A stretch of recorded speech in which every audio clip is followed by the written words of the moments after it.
If you look at verse 5, the first illustration of the apostate is Israel coming out of Egypt, right? And the apostates were there, but right after the apostate, you always have what? Judgment, right? Judgment. So it's what we call wheat and tares, right? Just like the wheat. Planted there by an enemy, second parable in Matthew 13. The devil, while men slept, or the caretakers slept, or the pastors slept. Okay? The second example in verse 6 is angels who did not keep their own domain, okay, but abandoned their proper abode. All right? Then we went to Genesis 6 and also 2 Peter 2. And we found out it happened right in the days of Noah. Then we went to Genesis 6. And who were they? They were the fallen angels, the sons of God, who took wives from the daughters of men and had offspring called Nephilim. But it says there, and again, it ends in judgment. It says he has kept in eternal bonds under darkness for the judgment of the great day. They're making the 7-year agreement, pretty soon. That's not the actual Daniel agreement, but it's a precursor. Because remember, what is prophecy? Prophecy is a repeating pattern. Happens over and over and over again until you have that one final fulfillment. Daniel 9:27, it says he will make a covenant with the many for 1 week. Okay? And then that's kind of what the UN's doing now. And I even said, before that, if that's not actually the fulfillment of Daniel 9:27, which is not, okay, that it could be a type before they have the actual 7-year agreement. I wouldn't be surprised. I would not be surprised. Okay, now in verse 7, it's talking about Sodom and Gomorrah, just as Sodom and Gomorrah and the cities around them, since they in the same way as these. Now, since they, Sodom and Gomorrah, in the same way as these. Who's the these? The angels. The fallen angels. Okay? It says, indulged in gross immorality and went after strange flesh, and they're exhibited as an example and undergoing the punishment of eternal fire. So we see in Sodom and Gomorrah, it was crass immorality, right? Or excuse me, with the angels, when they came down and mated with the women. Now we're going to see that it's saying the same way as the angels is the same way with Sodom and Gomorrah. All right. So what I want to do is just quickly, I'm just going to turn to, you remember in Genesis 18 what happened? Anybody? It was when Abraham was at his tent, Oaks of Mamre, and then 3 men appeared to him, right? And who are those 3 men? Yes, Jesus and 2 angels appeared to him. We know that because Jesus stays behind and talks with Abraham, all right? And then the 2 angels go down, and they go down to Sodom and Gomorrah, all right?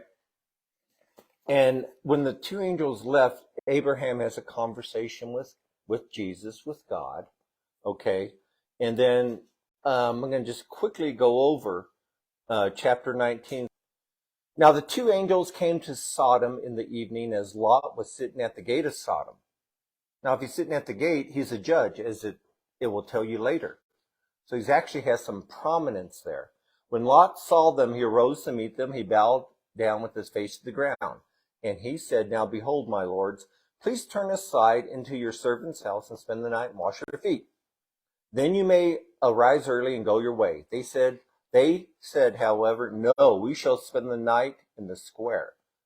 Yet he urged them strongly, so they turned aside to him and entered his house. And he prepared a feast for them and baked unleavened bread, and they ate. Now again, angels, we don't even know if he knows they're angels, and they're eating, right? So again, angels can assume bodies. They can eat. Remember Hebrews 13? entertain strangers, because you might entertain angels unknowingly. Okay? You might do that. It says, before they lay down, the men of the city, the men of Sodom, surrounded the house, both young and old, all the people from every quarter. And they called to Lot and said to him, where are the men who came to you tonight? Bring them out that we may have relationships with them. Okay? So things are getting just like they are today, right? Just like today. But Lot went out to them at the doorway and shut the door behind him. And he said, please, my brothers, do not act wickedly. Now behold, I have 2 daughters who have not had relationships with men. Please let me bring them out to you and do whatever you want. Only to these men, inasmuch as they have come under the shelter of my roof, leave them alone. That seems kind of strange to us. Now there's a custom that if in that time, and it's still true in the Middle East, if you go under someone's roof, even if they hate you, they have to protect you and show hospitality to you and do, yes.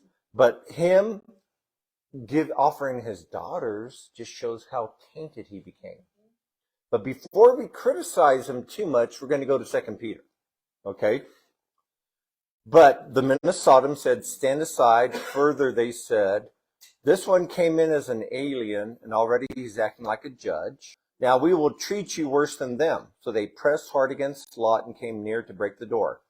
So the men reached out their hands and brought Lot into the house with them and shut the door. And these angels actually strike the men with blindness. You think that's going to stop them? No. It says both great and small, so that they worried themselves trying to find the doorway. They're still. I remember reading years ago, Dave Wilkerson, talking about New York and stuff, and the AIDS patients and stuff, that these guys would literally have a day to live, and they would escape the hospital wandering the streets, trying to have one last satisfaction. And they're almost dead. That's how this kind of stuff takes you over. Then the 2 men said to Lot, whom else have you here? Son-in-law and your sons and your daughters, whomever you have in the city, bring them out of this place. We're about to destroy this place because the cry's gone up to the Lord. And then when Lot talked to his son-in-laws, they laughed at him. Okay? And then verse 15, when morning dawned, the angels urged Lot, saying, up, take your wife and your 2 daughters who are here, or you be swept away in the punishment of the city. But he hesitated. So the men seized his hand and the hand of his wife and the hand of the 2 daughters, for the compassion of the Lord was upon him. And they brought him out and put him outside the city. And they said, escape for your life. Do not look behind you. Do not stay anywhere in the valley. Escape to the mountains, or you will be swept away. In verse 24, then the Lord rained on Sodom and Gomorrah brimstone and fire from the Lord out of heaven. He overthrew those cities in the valley and all the inhabitants of the cities and what grew on the ground. But his wife from behind looked back, and she became a pillar of salt. Okay? So his wife, it wasn't just she kind of glanced back because she was curious. It was a longing look. She wanted the old way of life. And God says, once I separate you, you don't look back.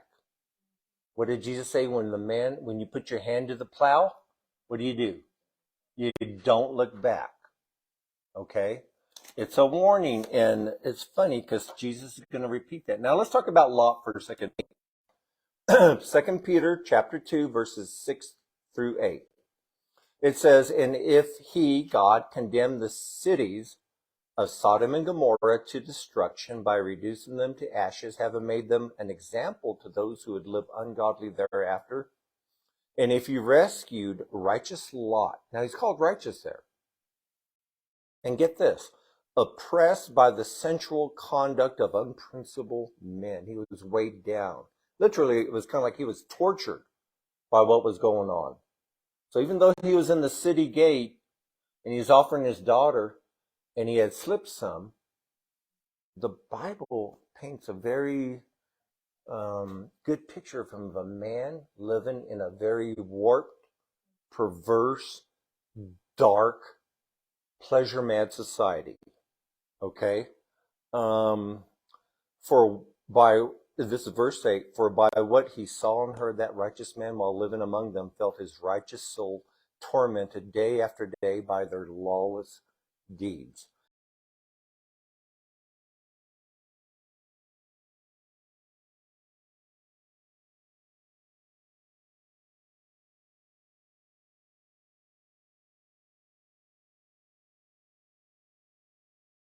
And you know what? I really hope that for all Christians, we could have that testimony. That while we're in this world, we're tortured, in a sense, by what's going on. We can't believe it. The stuff they're doing, the stuff they're saying, the stuff they're trying to put on us, the stuff they're trying to do to our kids. We should be outraged and horrified at what's happening. It's when you get used to the world and you're just here to have a good time that it just all passes by you.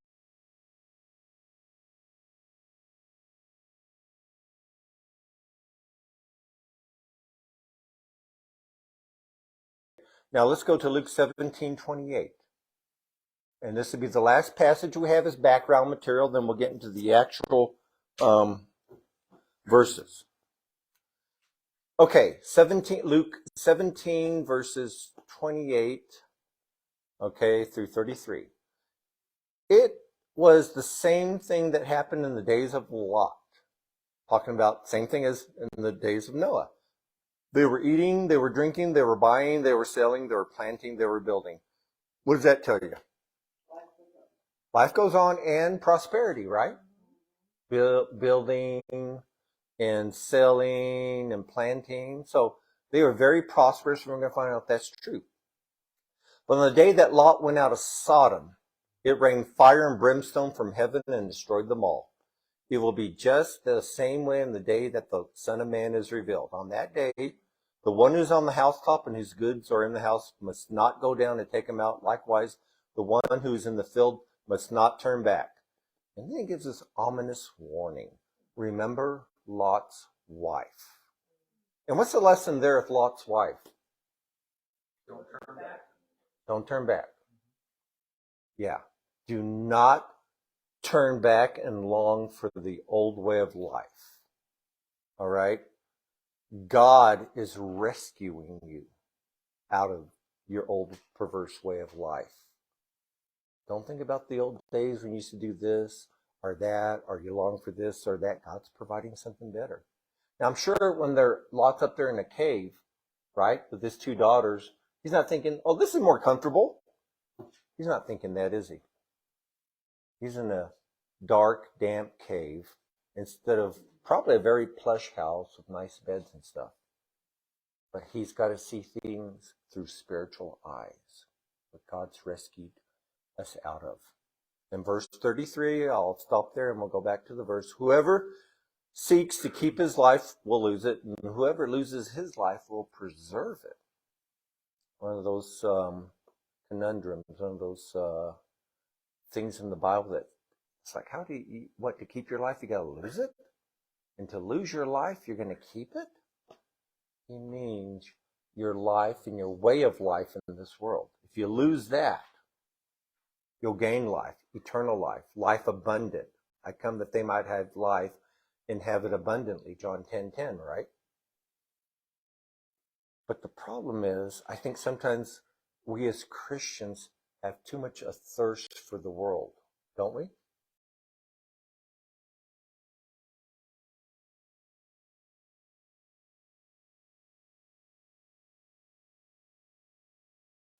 When we sit there and say, Lord, why can't I still have this? What God is saying is, what you're saying to God is, you're not a very good father. You haven't provided for me. You see that? And he's told me that before. It's like, God, what about this and that? And this is like, haven't I been good to you?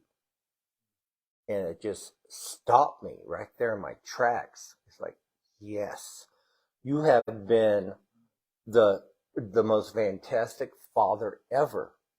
And it says in verse 7, it says, Sodom and Gomorrah and the cities around them, since they, Sodom and Gomorrah, in the same way as these, the angels, indulged in gross immorality.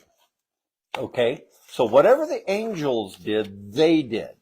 Now, indulged in gross immorality is all one Greek word. Okay? It's basically ek pornuo, or porno. It's with or beside porn. It's speaking of immorality. Okay? It's gross immorality. It's something you give yourself over to. It's being given over to lewdness, to immorality, to prostitute yourself. And that's the stage that they had reached in Sodom and Gomorrah. In fact, it was just open immorality. Come just, the whole town gathers at your house. Bring those guys out. We want to have sexual relations with them. And then you read like in the book of Jasher, I think it is, where they had beds on street corners and stuff for strangers that they would put them in and stuff. Probably true. It just got out of hand. So it used to be, you read stuff like that, it's like, man, that's bad. How could they get that? Well, look at us today. It's a slow fade. It is. Exactly. It's the frog in the kettle. It's called compromise. Okay, or the Hegelian dialectic, which if I say stuff like that, then I sound smart. Okay, which is an idea, and then you have a counter idea. Instead of going all the way to this really perverse idea, look at that converse man. Instead of coming to this really perverse idea, you kind of try to counter it, but then you kind of meet in the middle. Then you have another idea, and you know what I'm saying? And you start going more and more towards the wrong direction. It's called compromise. And we see it in politics, and we see it in our lives, right? A little bit of a compromise. That's why you can't bargain with the devil. Can't do it. You got to draw a hard and fast line, and then people in the church will make fun of you. You don't do it to be popular amongst men. You do it because you love God. Okay? Because you're not here to win a popularity contest. And you won't if you truly and really follow God. Okay? So they were given totally over, indulged in gross immorality, to lewdness. Okay? Now, it says they went after strange flesh. All right. That word for strange is heteros. It means another of a different kind. Okay? In other words, it's another one, but it's of a different kind. Now, for the angels, that would be angels going after humans, right? Because in Genesis 6:2, it talks about the sons of God took wives for themselves. So they're going after strange flesh. Okay? Matthew 22:30 says, for in the resurrection they neither marry or are given in marriage, but they're like the angels in heaven. Don't we have a contradiction there? If the sons of God are angels and they took wives, and Jesus right here, Matthew 22:30 says, in the resurrection we're neither marrying or given in marriage, but are like the angels in heaven. Is there a contradiction? Actually, look at it. Angels in heaven. It's not talking about fallen angels. Get it? Fallen angels came down and developed a sexual appetite. Angels in heaven who have not rebelled don't go after strange flesh. Okay, so it has to do with rebellion.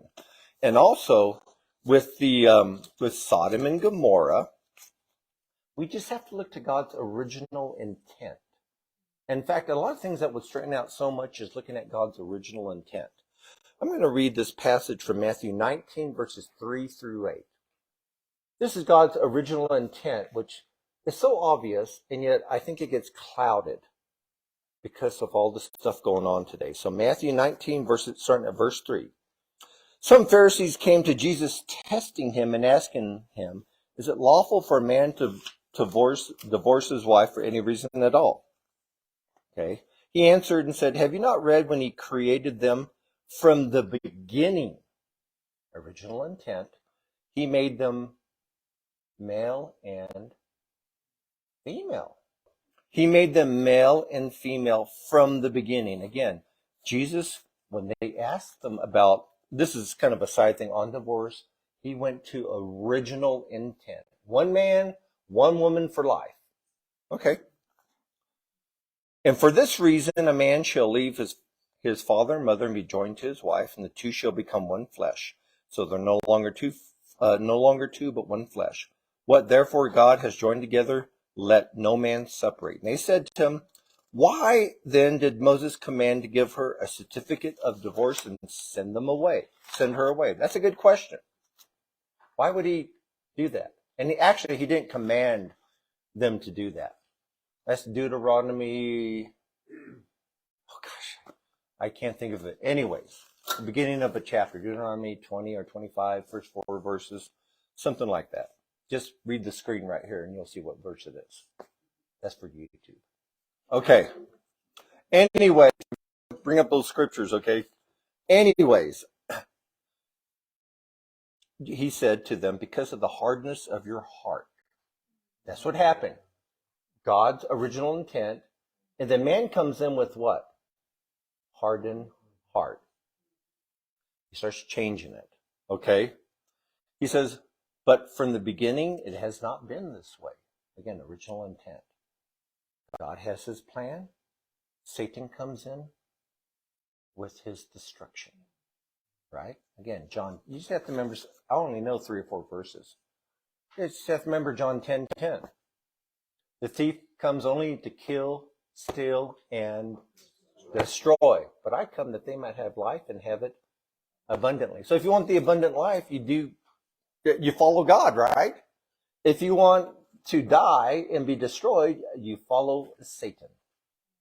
Okay? Now, I got a question here, and we're going to cover this. So, Sodom and Gomorrah. What was the sin of Sodom? Let's go to Ezekiel 16, 48 and 50. It's not what you think it is. It's not what you think it is. Ezekiel chapter 16, verses 48 through 50. And we're going to find the sin of Sodom right there. Verse 48. As I live, declares the Lord God, Sodom, your sister and daughters have not done as you and your daughters have done. He's talking to Jerusalem. He's saying, yeah, your Sodom, your sister, okay, have not done as you have done. In other words, you've done worse than Sodom. Whoa. Isn't that something? You did work. Now, God rained down fire and brimstone on Sodom. This is off the top of my head. I think it's Matthew 10. He says, woe to you, Chorazin. Woe to you, Bethsaida. If the miracles have happened in you, like in Sodom and Gomorrah, they would remain to this day. Wait a minute. You're talking about an openly decadent, immoral, God-hating place, right? In Sodom and Gomorrah. If you went to Chorazin and all those places, you think, man, this is a really moral place. Nice people, very polite.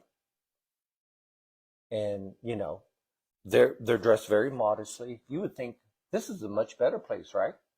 And he says judgment's going to be worse on them than on Sodom and Gomorrah. Why is that? Why would judgment be worse on them? I'm sorry? Because of the amount of light. Yeah, same thing. Same thing. In other words, they would have remained to this day if they had Jesus walking around preaching like he did there. And in fact, one of the reasons I hear that, well, the rapture and then can't be near because we're not like in Genesis 6 where every thought of their heart was continually evil. I'm not kidding. I've heard that from 2 different people. It's not like that today. based upon the principle of the amount of light you have, you think it's worse today than Genesis 6? I do. We have so many Bibles, we don't know what to do with them. In fact, we have electronic Bibles. Well, I got probably I don't know, maybe 15, 20 translations on that one, plus the Greek manuscript, okay, plus the Hebrew manuscript, right there. More than I could ever read, okay? So based upon the amount of light, we're much worse than Genesis 6, where God destroyed, they say as many people today. I'm going to say 8 billion people. How many people made it through? 8. So that's 1 out of every billion people. We're not any better. In fact, we're worse based upon the amount of light that we have. Okay, now here's the sin of Sodom. I keep getting sidetracked. Okay, verse 40, I'll start 48 again. As I live, declares the Lord God, Sodom, your sister, and her daughters have not done as you and your daughters have done. Verse 49, behold, this was the guilt of your sister Sodom. She and her daughters had arrogance, abundant food, and careless ease, but she didn't help the poor and needy. And they were haughty and committed abominations before me. Therefore, I removed them when I saw it. There's a progression there, guys. Starts off with they were arrogant, wrong attitude. And that kind of comes if you're not just scrambling to try to eat and survive, and you live in prosperity, you get arrogant. You get very arrogant, okay? And in fact, Proverbs 16:18 says this, pride goes before destruction, and a haughty spirit before stumbling. Pride goes before destruction. That's just before the destruction. Just before the destruction. So, whether the rapture comes a year from now or 2 years from now, whatever, I'm not too optimistic about us surviving things, but that's just me. James 4:6, he gives a greater grace. Therefore, it says, God is opposed to the proud, but gives grace to the humble. Now, God has a special hatred of pride in the scriptures. Here's why. 1 Timothy 3:6. Okay? He's talking about to Timothy, don't lay hands on a new convert. Somebody just became a believer. When he says lay hands on them, he means like ordaining them for ministry. So he will not become conceited and fall into the condemnation incurred by the devil. What was the condemnation incurred by the devil? Pride. That's the original sin that brought everything down. In fact, Isaiah 14:13 and 14. Isaiah 14, verses 13 and 14. But you said it in your heart. Here's God telling what Satan did. I will ascend to heaven. I will raise my throne above the stars of God. I will sit on the mount of assembly in the recesses of the north. I will ascend above the heights of the cloud. I will make myself like the Most High. He's going to, this cherub, the anointed cherub that covers, and cherubs are pretty awesome beings, okay? I'm going to call them angels, even though that might be wrong. He was probably numero uno. And he said he already had a throne. And some people think he was the king of this earth. But he's going to take his throne and raise it up to the stars of heaven, and he's going to be equal to God. And that caused all the fall. That's why Paul says, don't hastily ordain somebody, because they're going to become prideful. And they're going to fall in that same trap that the devil did. Okay? Now, here's something else. He had arrogance. Behold, this was the guilt of your sister Sodom. She and her daughter had arrogance, abundant food, and careless ease. That's a bad combination. That's a bad combination here. And we think that, here in America, we think that's a good thing. Don't we? Are you guys trying to starve? Are you guys trying to lose all your money so you have to just go from day to day? No, of course not. And I'm not saying that's what you're trying to do. What I'm saying is this, is that when you get those three things, if you have arrogance, and then you have abundant food and careless ease, and that ease could be interpreted as prosperity. So in other words, you're so prosperous that you don't have to scramble just to stay alive. Okay? And then you have that arrogance. What happens is Amos 6:1, a false security. Woe to those who are at ease in Zion and those who feel secure in the mountains of Zion.